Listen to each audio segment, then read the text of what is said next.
इसीलिए कहा गया है कि अपने बेटे को, आपके 4 बच्चे हैं तो एक बच्चे को हाफिज कुरान बनाओ, एक बच्चे को आलिम दीन बनाओ।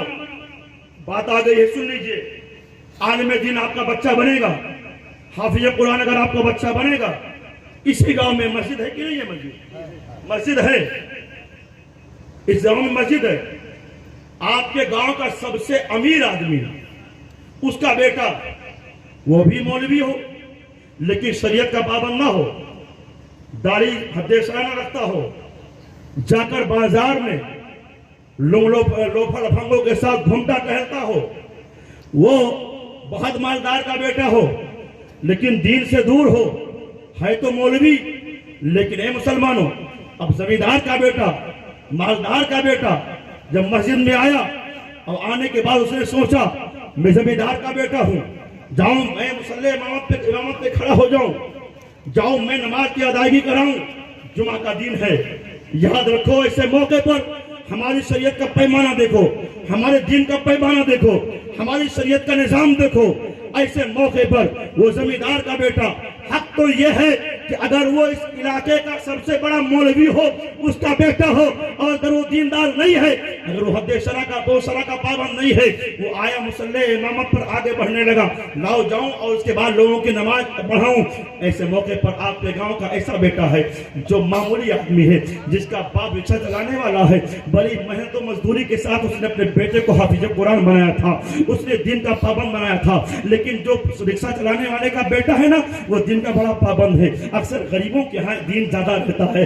देखा गया है कि जो गरीब होते बेचारे ना, वो अगरचे गरीब होते हैं लेकिन ईमानदार होते हैं, गरीब होते हैं लेकिन जल्दी झूठ नहीं बोलते हैं, गरीब रहते हैं लेकिन अक्सर वो हलाल रोजी की तलाश में रहते हैं। लेकिन जब ज्यादा माल आ जाता है ना, तो ऐसे मौके पर आदमी सोचता है वो माल कैसे भी आए, चाहे जैसे आए लेकिन आना चाहिए। बहरहाल वो गरीब आदमी रिक्शा चलाने वाला, उसका बेटा हाफिज कुरान है, दीनदार है, पाबंदी शरा है। अब 2 हैं, एक जमींदार का बेटा है, एक रिक्शा चलाने वाले का बेटा है। अब फैसला मैं आपके ऊपर छोड़ना चाहता हूँ।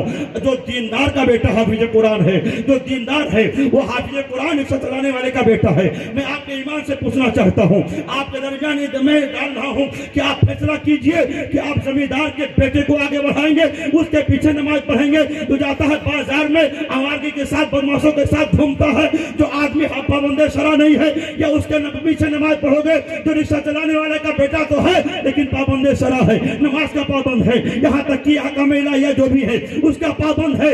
ऐसे मौके पर जब आपके ऊपर फैसला छोड़ा जाएगा तो आप कहोगे हम जमींदार के बेटे के पीछे नमाज नहीं पढ़ेंगे, हम रिक्शा चलाने वाले के पीछे नमाज पढ़ेंगे। इसलिए कि अब यहाँ हम जमींदारी नहीं देखेंगे, यहाँ दीनदारी देखेंगे। मकाम मिला ना एक गरीब का बेटा, लेकिन अगर वो दीनदार है, खुददार है, गरीब के बेटे के पीछे आप नमाज पढ़ना गवारा करोगे। इसलिए आपको मालूम है कि इसके पीछे नमाज पढ़ेंगे तो अल्लाह हमारी नमाज कबूल फरमाएगा, हमारी नमाज मुकम्मल हो जाएगी, हमारी नमाज पूरी होगी। तो ऐसे मौके पर अल्लाह ने तुम्हें वो इज्जत दी है। तुम रिक्शा चलाने वाले हो लेकिन तुम्हारा सीना फख्र से चौड़ा हो गया है कि मेरा बेटा पूरे गांव का इमाम बना हुआ है। इससे बड़ा नसीब और क्या हो सकता है? तुम्हारा बेटा दुनिया में रहे तो उसके नसीब को सलाम किया जाए, कल मैदान महशर में उठे तो अल्लाह की तरफ से इनाम मिले। एक हाफिज कुरान कहा गया कल मैदान महशर में जब उठेगा तो उसके सर पर ताज ज़फरी होगा, ऐसा ताज होगा कि अहले महशर देखेंगे ये कौन है जो आ रहा है जिसके सर पर चमकदार ताज है। लोग कहेंगे ये फलां का बेटा है, हाफिज कुरान है, ये फलां का बेटा है, हाफिज कुरान है। आकर उसके बाद रब की तरफ से इज़्न होगा कि तुम सफात करो। तो मेरा आका सफात का दरवाजा खोल देंगे ना, तो हाफिज को, आलिम को भी ये इज़्न मिलेगा कि तुम सफात करो। अपने खानदान वालों के, अपने माँ बाप की वो सफात करेगा, सिफारिश करेगा। ए मुसलमानों, तो मालूम ये हुआ कि जो हाफिज कुरान आपका बेटा है मालदार तो नहीं है, लेकिन याद रखो इज्जतदार, आपको इज्जत देने वाला जरूर है। आपका मिसाल हो गया।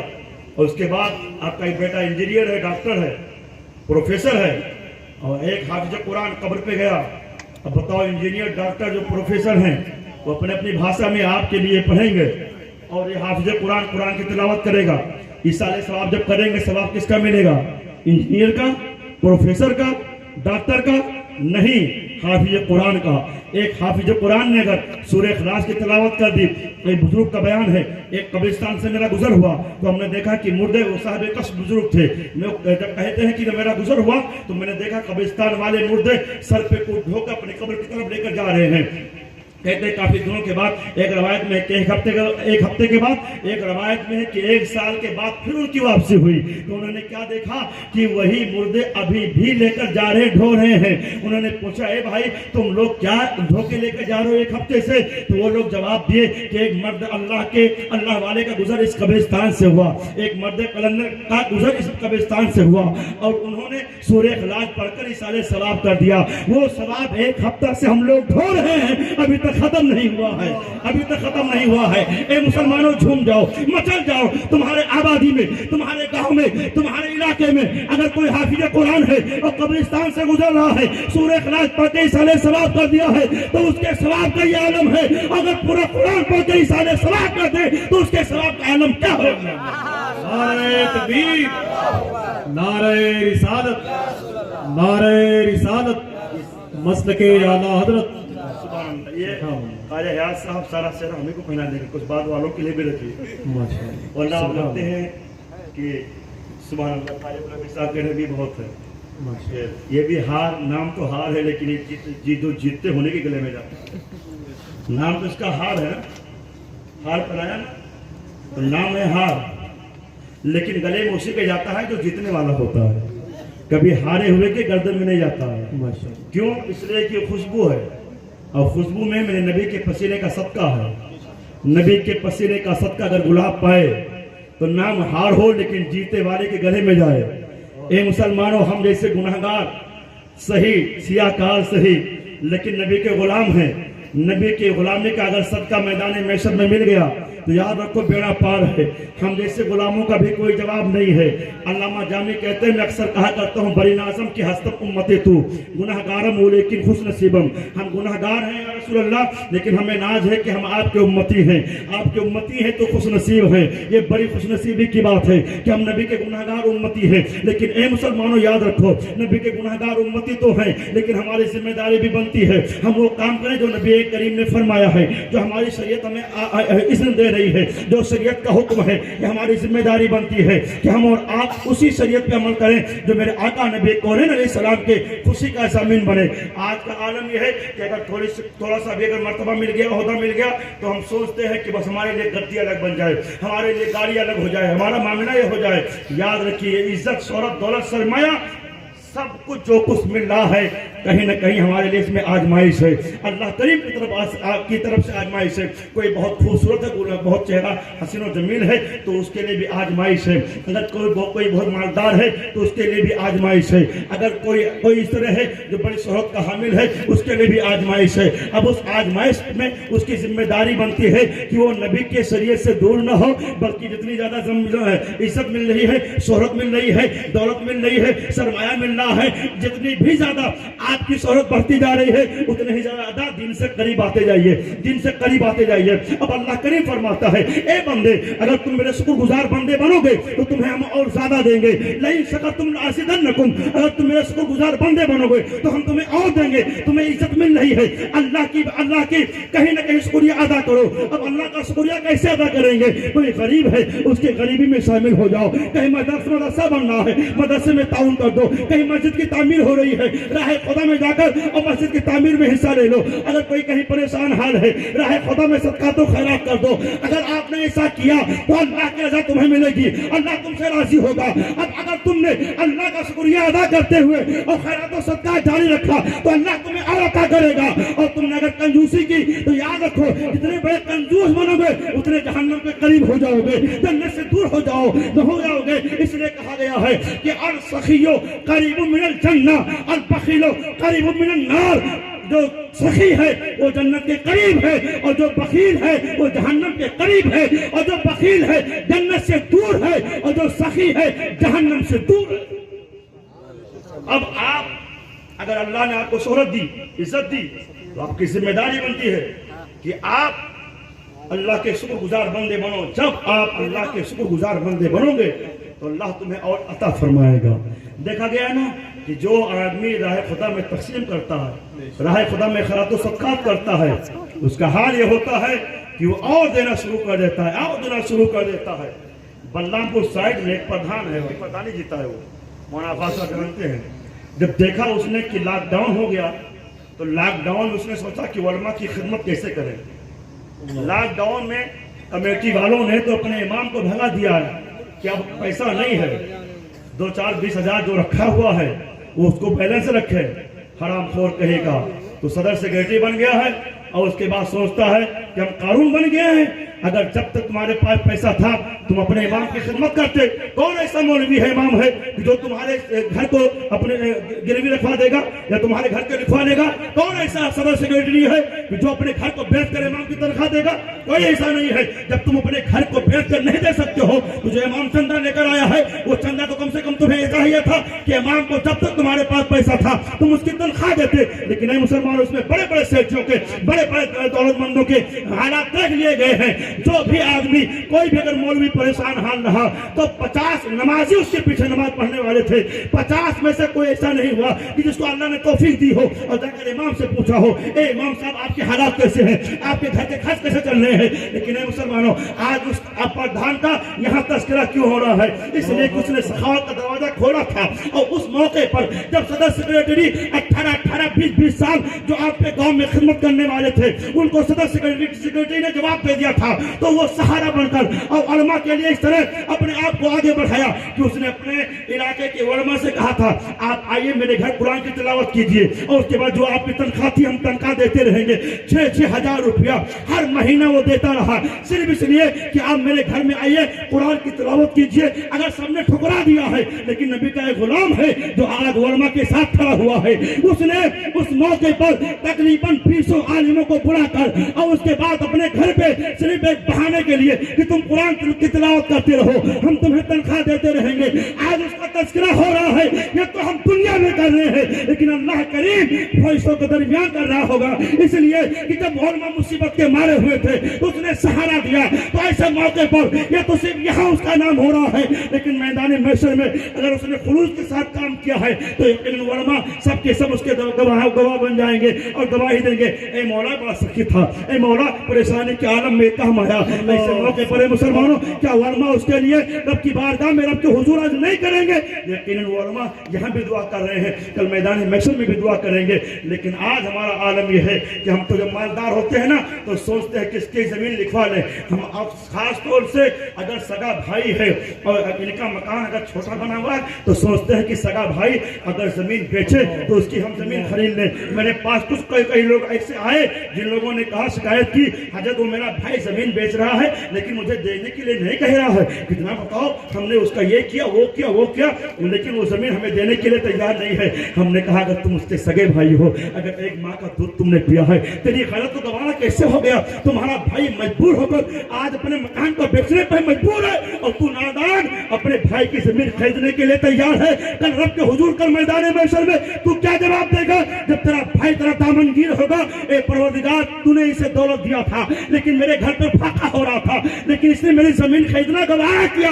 कभी इसने पूछा नहीं कि तेरे घर में आग जला कि नहीं, तेरे घर में खाना बना कि नहीं। ऐ मुसलमानों, अगर तुम्हें अल्लाह ने दिया है तो इसलिए दौलत नहीं दी है कि तुम अपने भाई का मकान खरीदो, इसलिए दौलत नहीं दी है कि तुम अपने भाई को परेशान करो। अल्लाह ने अगर दौलत दी है तो इसलिए कि तुम्हारा भाई परेशान है तो उसे सहारा दे दो। तुम्हारा भाई फाका कर रहा है, उससे घर कल्ला भिजवा दो। अगर तुम्हारा भाई मकान बेचने पर मजबूर हो रहा है तो उसके सहारा बनकर कहो, ए भाई, अगर जब तू परेशान है लेकिन तेरे एक भाई को अल्लाह ने दिया है तो परेशान न होना, जो भी जरूरत होगी मेरे घर से लेके जाना।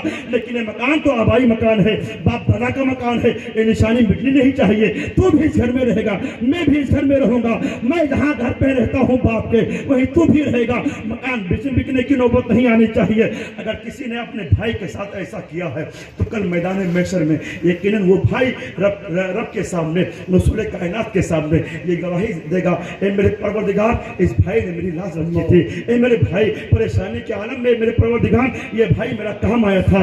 ए मुसलमानों, ये नेकियों ने किया है कि कल मैदान महशर में आपके काम आने वाली चीजें हैं। और याद रखिए, कोई नेकी को कम ना समझिए कि मामूली नेकी है, ये कम नेकी है। कहा जा रहा है कि मैदान महशर में एक बंदा ऐसा होगा जिसके पास नेकी ही नेकी होगी, लेकिन जन्नत में जाने से एक नेकी कम पड़ जाएगी, एक नेकी कम पड़ जाएगी।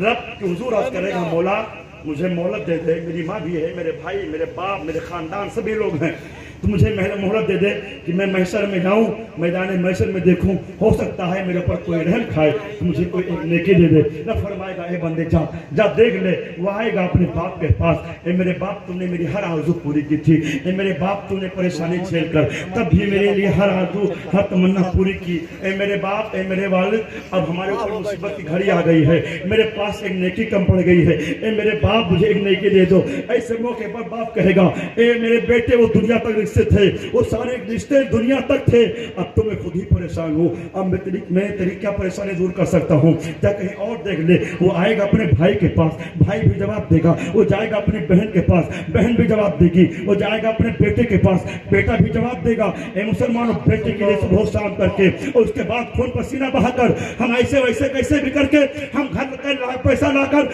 अपने बेटों की परवरिश करते हैं। लेकिन है मुसलमानों, जो तुम प्रॉपर्टी इकट्ठा कर रहे हो ना, जो तुम्हारे पास बैंक बैलेंस है, ये जब तुम्हारा विशाल होगा, इंतकाल होगा, शेर जमी हो गए, तो ही बेटे तुम्हारे इसी पैसे पे ऐशो इशरत करेंगे और उसके बाद पता ही नहीं सोचेंगे कि मेरे बाप ने इस प्रॉपर्टी को इकट्ठा करके खून पसीना बहाकर पूंजी जमा की थी, लाओ हम मदरसे में ताउन कर दें, लाओ मस्जिद में ताउन कर दें। नहीं, बल्कि वो बंटवारा होगा, एक एक भाई ज्यादा हिस्सा लेने के लिए परेशान होगा। ये कोई ऐसा नहीं, ये तजर्बे की बात कह रहा हूँ मुसलमानों। एक आदमी दिन रात मेहनत करके पैसा इकट्ठा किया था और जब उसका इंतकाल होता है तो उसके बेटे उसी प्रॉपर्टी के लिए मुकदमा बाजी करते हैं। ये दुनिया है मुसलमानों, जिसके लिए तुमने सुबह शाम पसीना बहाकर और बैंक बैलेंस क्या था, वो दुनिया तुम्हारे साथ शुरू कर रही है। लेकिन जिस नबी को तुम भूले हुए थे, जब तुम कब्र में जाओगे तो नबी की जलवागरी होगी, तुम्हारा कोई सहारा देने वाला नहीं होगा। लेकिन जब सारे सहारे टूट जाएंगे तो यकीनन नबी का सहारा काम आएगा, और जब नबी का सहारा काम आएगा तो बरेली के इमाम को याद करोगे और कहोगे, या रसूल अल्लाह, यकीनन हर जगह आप काम आने वाले हैं। बस यह है कि हम भूले हुए थे। बरेली के इमाम कहते हैं, गमज़दों को रसा मुझदा कीजिए की है, बेकसों का सहारा हमारा नबी।